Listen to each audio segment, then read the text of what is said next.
ఖమ్మంలో వరద బీభత్సం సృష్టించింది. కాలనీలన్నీ రోడ్లను ధ్వంసమయ్యాయి.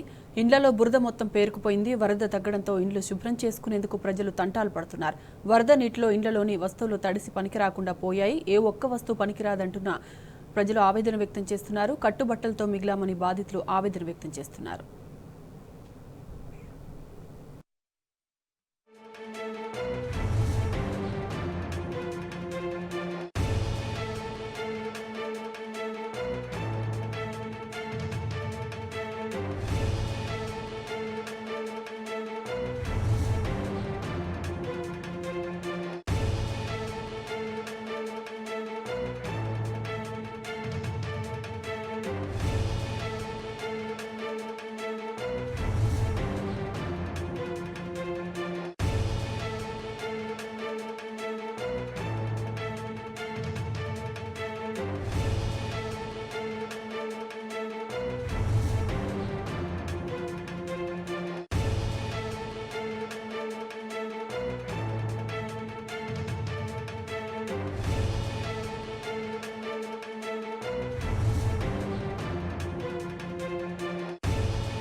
ఖమ్మంలో వరద బీభత్సం సృష్టించింది. కాలనీల్లో రోడ్లన్నీ ధ్వంసమయ్యాయి. ఇండ్లలో బురద మొత్తం పేరుకుపోయింది. వరద తగ్గడంతో ఇండ్లు శుభ్రం చేసుకునేందుకు ప్రజలు తంటాలు పడుతున్నారు.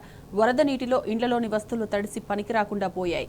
ఏ ఒక్క వస్తువు పనికిరాదంటూ ప్రజలు ఆవేదన వ్యక్తం చేస్తున్నారు. కట్టుబట్టలతో మిగిలామని బాధితులు ఆవేదన వ్యక్తం చేస్తున్నారు. ఇక ఇదే అంశానికి సంబంధించి పూర్తి డీటెయిల్స్ మా ప్రతినిధి సాంబా అందిస్తారు. సాంబా, చెప్పండి. మున్నేరు ఖమ్మం నగరం మధ్యలో నుంచి వెళ్తున్నటువంటి మున్నేరు మిగిల్చినటువంటి విషాదం కన్నీళ్లను మిగిలించింది. హృదయ విదారకమైనటువంటి పరిస్థితులను ప్రపంచం ముందుంచింది. ప్రపంచం చూడనటువంటి ఒక దృశ్యాలను టీన్యూస్ ఎక్స్క్లూజివ్ గా చూపించింది. ఎందుకంటే బాధితుల పక్షాన వారి గోడు వినిపించేందుకు ఎవరు ముందుకు రానటువంటి పరిస్థితి ఖమ్మం నగరంలో నెలకొని ఉంది. ఖమ్మం నగరానికి ఇరువైపులా, ఒకవైపు పాలేరు నియోజకవర్గం, మరొక వైపు ఖమ్మం నియోజకవర్గం ఉంటుంది. ఈ రెండు నియోజకవర్గాలకు సంబంధించినటువంటి దాదాపు ఒక పాలేరు నియోజకవర్గంలో 5,000 కుటుంబాలు నిరాశ్రయులైనటువంటి పరిస్థితి కనపడుతుంది. తడిసిపోయినటువంటి బియ్యం, ముక్కిపోయినటువంటి వంట సామాన్లు, అట్లాగే ఫ్రిడ్జ్లు, టీవీలు అన్ని కూడా తడిసి బురద మయమైపోయినటువంటి దృశ్యాలను పాలేరు నియోజకవర్గ పరిధిలో ఉన్నటువంటి కర్ణగిరి కావచ్చు, పెద్దతండ కావచ్చు, జనగం నగర్ ప్రాంతాలలో చూసాం. ఇప్పుడు ఖమ్మం నగరంలో కూడా అదే పరిస్థితి కనపడుతుంది. ఖమ్మం నగరాన్ని అనుకోని ఉన్నటువంటి దానవాయగూడెం దగ్గర నుంచి మొదలుకుంటే దానవాయగూడెం, వెంకటేశ్వర నగర్, అట్లాగే బొక్కలగడ్డ, మంచికంటి నగర్ 1, మంచికంటి నగర్ 2, మోతీ నగర్, అట్లాగే బాలాజీ నగర్ లాంటి ప్రాంతాలలో, డాబాల బజార్ లాంటి ప్రాంతాలలో ఇండ్లకి నీరు చేరిపోయింది. నీరు చేరిపోవడంతో తినేందుకు ఉపయోగించుకునేటువంటి బియ్యం, పప్పులు, ఉప్పులు కూడా పూర్తిగా తడిసిపోయినటువంటి పరిస్థితి కనబడుతుంది. ఉప్పు పప్పు డబ్బాలలో మురికి నీరు చేరింది. అట్లాగే ఇళ్లలో ఉన్నటువంటి బీరువాలలో దాచుకున్నటువంటి డబ్బులు, అట్లాగే పెట్టలు, విలువైనటువంటి డాక్యుమెంట్లు, అట్లాగే చదువుకున్నటువంటి సర్టిఫికెట్ కూడా పూర్తిగా తడిసిపోయినటువంటి పరిస్థితి కనపడుతుంది.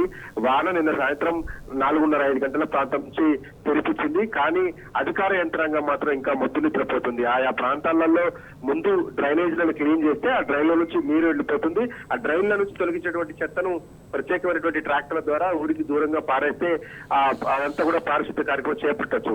పాలేరు లాంటి చోట అయితే సరే పారిశుద్ధ్య కార్మికులు లేరనుకోవచ్చు. కానీ ఖమ్మం నగరపాలక సంస్థ ఇది ఒక మున్సిపల్ కార్పొరేషన్. ఇక్కడ 100 మంది పారిశుద్ధ్య కార్మికులు ఉన్నారు. అయినప్పటికీ కూడా ఇప్పటిదాకా ఆ ప్రాంతాలలో ఒక కిలో బ్లీచింగ్ పౌడర్ చల్లినటువంటి నాదుడు లేకుండా పోయాడు. మంత్రి ఇక్కడే ఉన్నాడని చెప్తున్నప్పుడు కూడా ప్రజలకు భరోసా అయితే దక్కింది లేదు. కలెక్టర్ వచ్చి చూసిపోయారు, మిగతా అధికారులు వచ్చి చూసిపోతున్నారు తప్ప ఆయా ప్రాంతాలలో ఎక్కడ కూడా సహాయ చర్యలు జరుగుతున్నట్టుగా కనపట్లేదు. ప్రస్తుతం వెంకటేశ్వర నగర్ లో మనం ఉన్నాం. ఈ వెంకటేశ్వర నగర్ లో ఏ ఇంటి డోర్ తీసినా గానీ బురద దర్శనమిస్తుంది. పాములను ప్రజలు లోపలికి వెళ్ళేటప్పుడు కర్రలు చేతులు పట్టుకుని వెళ్ళి పాములను చంపుతూ లోపలికి వెళ్తున్నటువంటి పరిస్థితి కనిపిస్తుంది. పాములు, కప్పలు, తేళ్లు పెద్ద ఎత్తున ఇళ్లలోకి చేరి బురద ఉంటూ ఉంది. బురదను బకెట్లలో పట్టి బయట పారబోసుకుంటున్నటువంటి పరిస్థితి.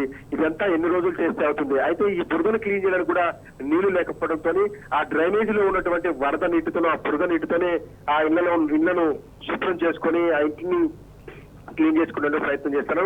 ఆ ఇండ్లలో కనుక నివాసం ఉంటే చేరినటువంటి దుర్గంధానికి, చెడు వాసనకి, ఈ బురద వాసనకి ఖచ్చితంగా డయేరియా లాంటి వ్యాధులు వచ్చేటువంటి ఆస్కారం ఉంటుంది.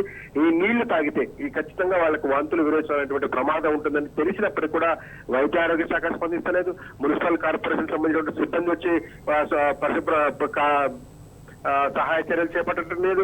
ఆయా ప్రాంతాలలో బ్లీచింగ్ పౌడర్ చల్లండి, కొద్దిగా ఆ రోగాల వ్యాప్తి తగ్గుతుందని నెత్తి నోరు మొత్తుకుంటున్నా గానీ వచ్చినటువంటి దాఖలాలు లేనటువంటి పరిస్థితి. ఏం చేసినా గానీ ఇది ఎన్ని రోజులకు బాగుపడుతుందో ఈ నగరం అర్థం కానటువంటి దుస్థితి ఉంది. ఇదే నగరం ఒకప్పుడు 2 సంవత్సరం క్రితం వరకు ఈ నగరం అభివృద్ధికి రైట్ సంబా, థ్యాంక్ యూ.